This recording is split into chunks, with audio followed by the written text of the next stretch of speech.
You personally feel, compared to your previous release, the EP, you've grown a lot, especially your guitar playing. You really feel as though your guitar playing has got a lot better with this record.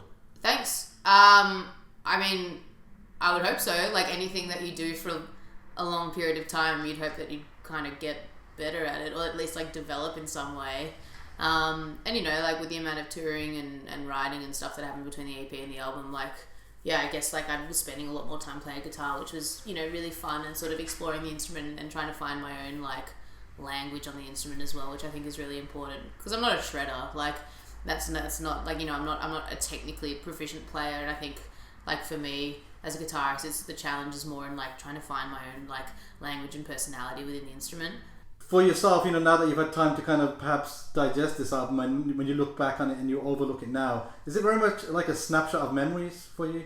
Yeah, absolutely. It's almost like a photo album. Like, and I feel like a lot of people's albums, like for them, are that. Like you're writing about these specific moments in your life. You know, if art's a reflection on life, then art is in some way a reflection on the past or someone's past, and by that token, like in a way, records and you know, albums, or a musical sense, are a lot like photo albums, and you look back on memories that you've captured in, you know, that in an aesthetic format, but in music, like you can find it within the songs or the feeling that you create through the sounds and all that sort of thing.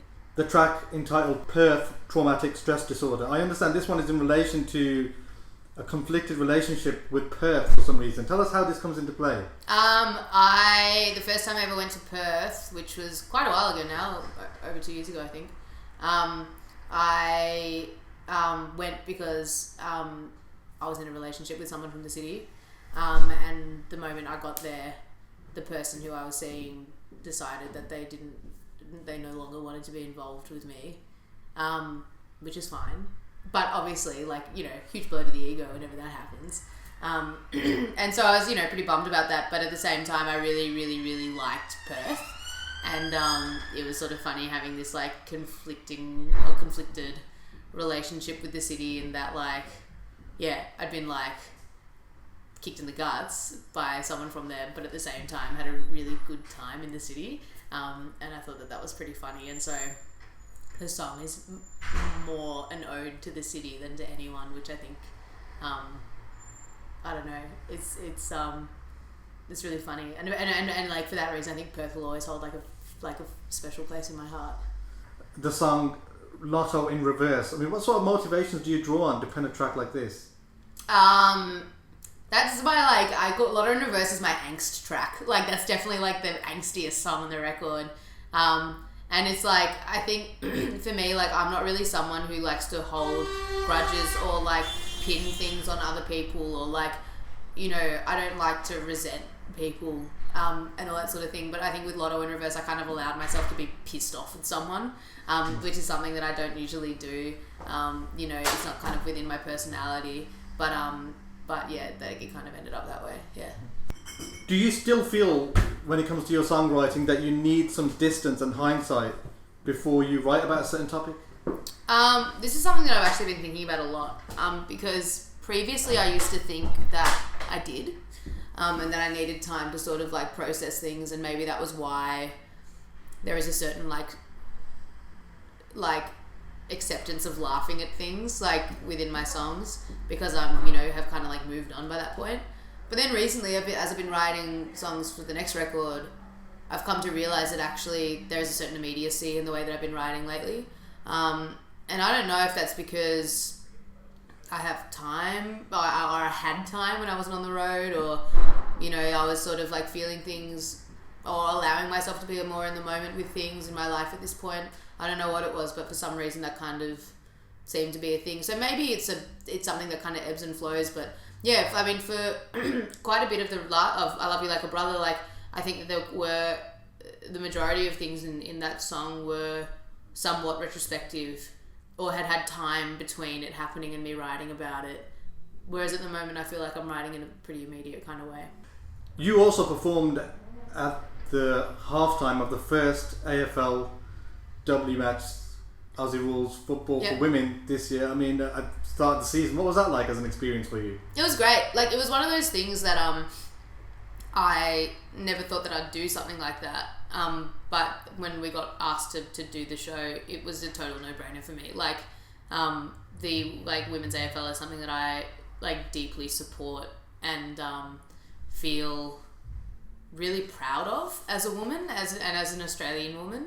And it was just I hope that in some way I was able to show my support in playing the show, but more than anything, it was just such a great thing to be a part of. And yeah, it's just so wonderful to see the code really being owned by young women, and it's just great to have people looking up to these female athletes in such a respective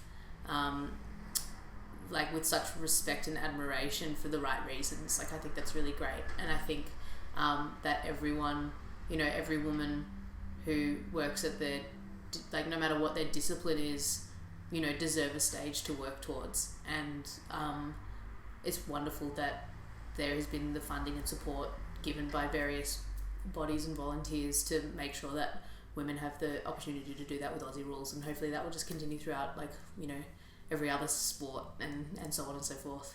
You're somebody who prefers TV series over movies, and you like Black Mirror. Did you manage to watch Stranger Things? I haven't watched Stranger Things. I actually haven't watched it at all. I haven't been watching anything really at the moment, to be honest. I watched the new season of Black Mirror, which is pretty fucked in a good Black Mirror kind of way. But I haven't been watching anything lately. I've actually been reading heaps, which has been really, really, really nice. And also a little bit easier to do on the road, because you never know when you're going to have decent Wi-Fi and all that sort of stuff. So yeah, I've been reading lots and lots and lots, which has been really nice. And you also feel that when you're on a plane, not only are the crying babies a huge issue, but the individuals that snore. The snorers. The snorers that really get to you, don't they?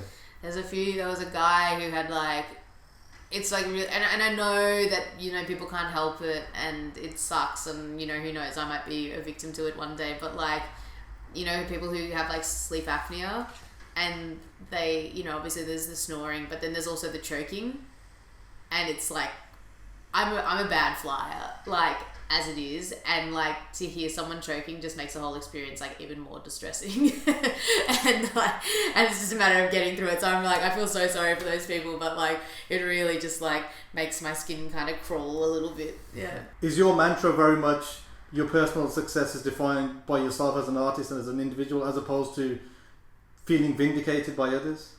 Yeah, totally. And I think I was reading this really wonderful article the other day, which was sort of talking about it was using Lorde as an example of how artists feel they're making progress, or that they're finding themselves where they want to be in their careers. And it was sort of saying that we're in a world of streaming numbers and ticket sales and these very, very, very tangible gauges of what actually is success within music and art and that sort of thing. But the thing is that and I firmly believe that as an artist, the success is more of it's so much more arbitrary than that. And for me, it was great to it's to have this record have been received as it has been amazing and humbling, and not something that I ever thought would happen in my lifetime. And it's, but more than anything, I feel the real success for me from that record was that I want to do it again. I did it, and it was such a fun, fulfilling, happy experience that I want to do it again. And to me, that's that to me means that it was a really successful record to me. And I think that, with the next record that I put out, that's going to be the gauge of success as well. It's I just want to keep on doing it for the rest of my life, because,